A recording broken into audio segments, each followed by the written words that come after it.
രാജ്ഭവനിലെ പരിപാടിയിൽ മന്ത്രി പി പ്രസാദ് പരിപാടി ബഹിഷ്കരിച്ചവിടെ ഭാരതാംബയുടെ ചിത്രത്തിന് വാർത്ത നടത്തണമെന്നത് അദ്ദേഹം തള്ളിയെന്നൊക്കെയുള്ള വാർത്തകൾ. അല്ല, യഥാർത്ഥത്തിൽ അത് കൃഷി വകുപ്പ് മന്ത്രി തന്നെ വ്യക്തമാക്കി കഴിഞ്ഞിട്ടുണ്ട്.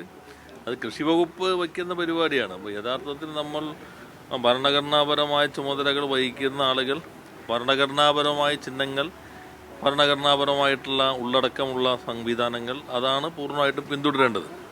ഓരോരുത്തർക്കും അവരവരുടേതായ രാഷ്ട്രീയ നിലപാടും ആശയ നിലപാടും പ്രത്യയശാസ്ത്ര നിലപാടും എല്ലാം ഉണ്ടായിരിക്കും.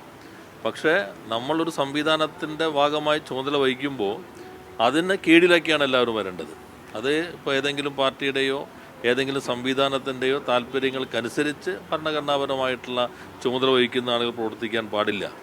അതാണ് യഥാർത്ഥത്തിൽ കൃഷി വകുപ്പിൻ്റേതായിരുന്ന പരിപാടി. അപ്പോൾ യഥാർത്ഥത്തിൽ അവൻ്റെ സംഘാടനം അവർ നിർദ്ദേശിക്കുന്ന പോലെ ഗവർണർ കൂടി പങ്കെടുക്കുന്നത് കൊണ്ട് അവിടെ വച്ചതായിരിക്കാം. അപ്പോൾ അതിനനുസരിച്ചാണ് പോകേണ്ടിയിരുന്നത്. അതിൽ നിന്ന് വ്യത്യസ്തമായ സമീപനം വന്നത് അത് ശരിയായ നടപടിയല്ല എന്ന് തന്നെയാണ് അത് മന്ത്രിയും വ്യക്തമാക്കി കഴിഞ്ഞിട്ടുണ്ട്.